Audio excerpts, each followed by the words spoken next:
Students, again ये question law of equivalence का है। तो इस क्वेश्चन का कॉन्सेप्ट क्या है? इस क्वेश्चन का कॉन्सेप्ट है कि हमें लॉ ऑफ इक्विवेलेंस आना चाहिए। और लॉ ऑफ इक्विवेलेंस में का फ़ायदा क्या है हमारे लिए? हमारे लिए सबसे बड़ा फ़ायदा है लॉ ऑफ इक्विवेलेंस का कि बैलेंसिंग रिक्वायर्ड नहीं है। जैसे इस क्वेश्चन में मेंशन है कि नाइट्रिक एसिड जो है वो Fe2+ को ऑक्सीडाइज कर रहा है और नाइट्रिक एसिड चेंज हो रहा है NO में और Fe2+ चेंज हो रहा है Fe3+। नाउ अब हम बिल्कुल भी इस बात चीज़ के लिए परेशान नहीं होंगे कि हम इसे बैलेंस करना नहीं आता, कुछ नहीं आता। इसमें हमें कोई प्रॉब्लम नहीं है, because law of equivalence simply कहता है कि अब हमें अनबैलेंस्ड रिएक्शन को बैलेंस नहीं करना है। और लॉ ऑफ इक्विवेलेंस के अकॉर्डिंग ऑलवेज रिएक्शन में इक्विवेलेंस क्या होते हैं? Reactant as well as product. सबके HNO3 का इक्विवेलेंस बराबर होगा Fe2+ के, और Fe2+ का इक्विवेलेंस बराबर होगा NO के, NO का इक्विवेलेंस बराबर होगा Fe2+ के। तो अब क्योंकि क्वेश्चन में हमसे वो दो ही चीज़ों में रिलेशन पूछ रहे हैं, HNO3 और Fe2+, तो हम क्या करेंगे? इस क्वेश्चन को जब सॉल्व करेंगे तो सिंपली HNO3 और Fe2+ के इक्विवेलेंस बराबर कर देंगे। मतलब इक्विवेलेंस ऑफ HNO3 को कन्वर्ट करेंगे Fe2+ में। अब दूसरा जो इस क्वेश्चन में लर्निंग पार्ट है, मतलब आपको जो इनिशियली लर्न होना चाहिए, तो लर्निंग पार्ट इस क्वेश्चन का ये है कि आपको इक्विवेलेंस के सारे फॉर्मूले पता होने चाहिए। लाइक इक्विवेलेंस का क्या क्या फॉर्मूला है? तो इक्विवेलेंस का फॉर्मूला हम याद कर लेते हैं। पहला फॉर्मूला है normality into volume in litres. अगर आपको नहीं याद है तो इसे याद कर लीजिए। दूसरा है एन फैक्टर इनटू, क्योंकि नॉर्मेलिटी और मोलैरिटी का रिलेशन यही होता है, तो n factor into molarity into volume in litres. दूसरा number of moles into n factor, number of moles को एन फैक्टर से मल्टीप्लाई करना।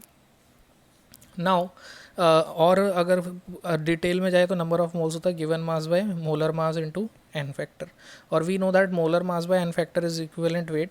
तो एक ये भी फॉर्मूला हो जाएगा W/E। अब ये डिपेंड करेगा क्वेश्चन में क्या गिवन है।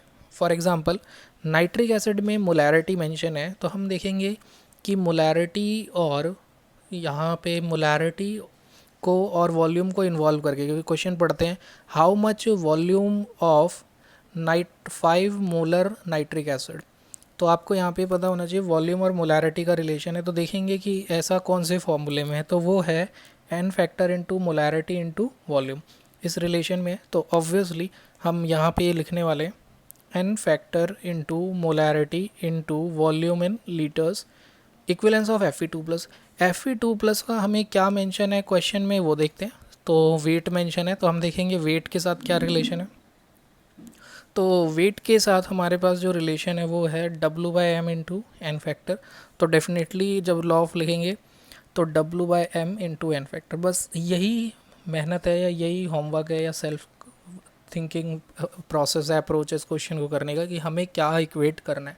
अगर आप यहाँ तक पहुँच गए, अब आपके लिए क्वेश्चन आसान है, बिकॉज एन फैक्टर क्या होता है? नंबर ऑफ इलेक्ट्रॉन्स का जो डिफरेंस होगा। जैसे HNO3 में अगर आप नाइट्रोजन की ऑक्सीडेशन स्टेट निकालेंगे, हाइड्रोजन पे +1 होता है, नाइट्रोजन निकालना है, ऑक्सीजन पे -2 मल्टीप्लाई बाय 3, ओवरऑल न्यूट्रल है तो 0, तो नाइट्रोजन पे आ गया +5। NO ऑक्सीजन पे -2 तो नाइट्रोजन पे +2, क्योंकि ऑक्सीजन ग्रुप 16 एलिमेंट है तो याद रखते हैं कि उसमें -2। आयरन +2 से +3। तो हमें ये क्लियर हो गया है कि एन फैक्टर हमसे अगर Fe2+ से Fe3+ में एन फैक्टर पूछ रहे हैं तो इस केस में एन फैक्टर हो गया 1। और अगर हमसे नाइट्रिक एसिड में एन फैक्टर पूछा जाता है तो नाइट्रिक एसिड कहाँ चेंज हो रहा है? NO में। तो लेट से एन फैक्टर लिख लेते हैं। एन फैक्टर +5 से +2 में जा रहा है, तो n factor of nitric acid का एन फैक्टर हो जाएगा 3। और आयरन +2 से +3 में जा रहा है, तो एन फैक्टर इसका क्या हो जाएगा? 1। तो लेट्स राइट, तो लिखते हैं इसका n factor of nitric acid +5 से +2, तो नेट इलेक्ट्रॉन जो गेन कर रहा है वो 3, तो n factor is 3 multiply by molarity 5, volume निकालना है हमें, weight of Fe2+ 16 gram, molar mass iron 56, iron +2 से +3 में जा रहा है, कितने इलेक्ट्रॉन लूज कर रहा है? 1। अगेन मैं रिपीट कर रहा हूँ, बैलेंसिंग का रिक्वायरमेंट नहीं है। तो we get volume in litres is equal to, इसे कैंसिल करते हैं 16/56 को, तो वी गेट 8 2 16 8 7, तो we get here 2/7 multiply 1/15 which is 2/105। तो हमें समझ आ रहा है अगर इस वॉल्यूम को हम ml में चेंज करें, क्योंकि ऑप्शंस में मिलीलीटर में है, तो इट इज़ 2000 बाय 105। अब हमें ये पता है कि 2000 को अगर 100 से डिवाइड करेंगे 20 आएगा, बट डिनोमिनेटर 100 से थोड़ा सा ज़्यादा है, तो 20 से स्लाइटली लेस आंसर होगा।